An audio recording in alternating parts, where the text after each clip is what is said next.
Selanjutnya di sini sebelum kita lanjut ke pembuatan user interface-nya, di sini kita harus pastikan kita sudah membangun basis datanya.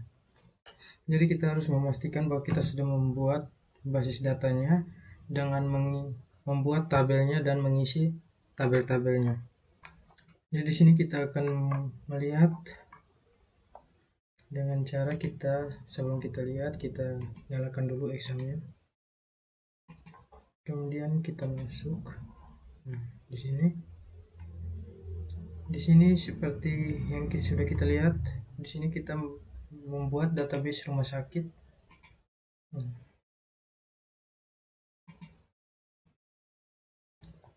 Jadi dalam rumah sakit ini dia terdiri dari 18 tabel.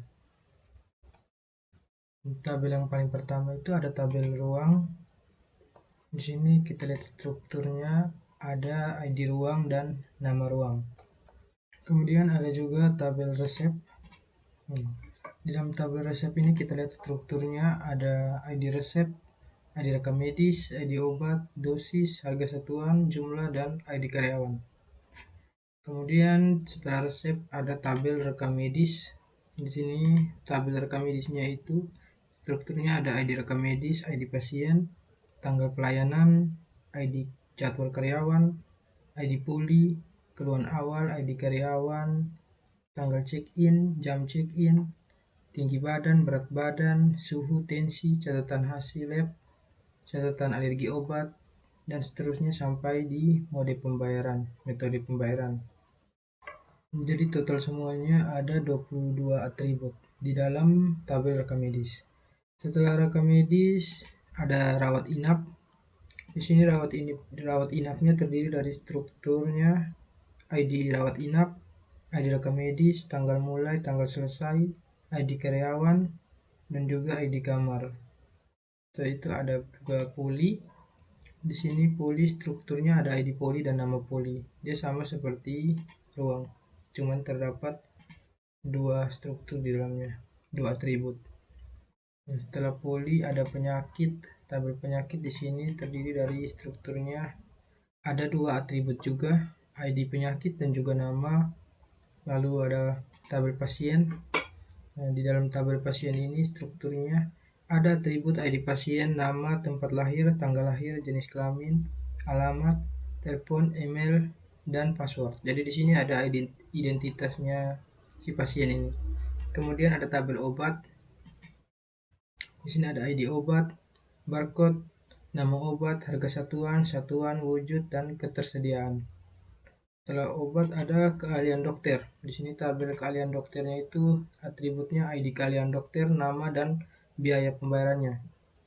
Kemudian ada tabel karyawan. Tabel karyawan ini memiliki atribut ID karyawan, nama, tempat lahir, tanggal lahir, jenis kelamin, alamat, telepon, email, pekerjaan, dan juga password. Setelah karyawan ada tabel kamar. Tabel kamarnya ini ada 4 atribut, yaitu ID kamar, nama, kelas, dan juga harga. Lalu ada juga jadwal karyawan. Jadwal karyawan ini ada ID jadwal karyawan, ID ruang, hari, jam mulai, jam selesai, dan status ketersediaan. Jadi di dalam jadwal karyawan ini ada 7 atribut. Kemudian dokter poli. Di dalam dokter poli ini ada 3 atribut, yaitu ID dokter poli, ID poli, dan juga ID karyawan. Setelah itu kita lihat ada detail perawat jaga. Detail perawat jaga ini juga ada 3 atribut, yaitu ID detail perawat jaga, ID karyawan, dan juga ID rawat inap. Setelah itu ada juga detail penyakit.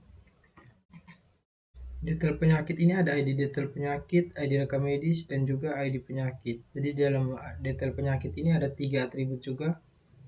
Setelah itu detail keahlian dokter. Nah, kita lihat struktur. Di sini ada ID detail keahlian, ID karyawan, dan juga ID keahlian. Ada 3 atribut juga di dalam detail keahlian dokter. Kemudian ada cek kebersihan ruang. Di sini ada 5 atribut, yaitu ID cek kebersihan ruang, tanggal, ID ruang, status, dan ID karyawan. Dan yang terakhir ada cek kebersihan kamar. Di sini ada 5 atribut: ID cek kebersihan kamar, tanggal, ID kamar, status, dan ID karyawan. Jadi total semua tabel ini ada 18 tabel dengan atributnya masing-masing di dalam tabelnya masing-masing.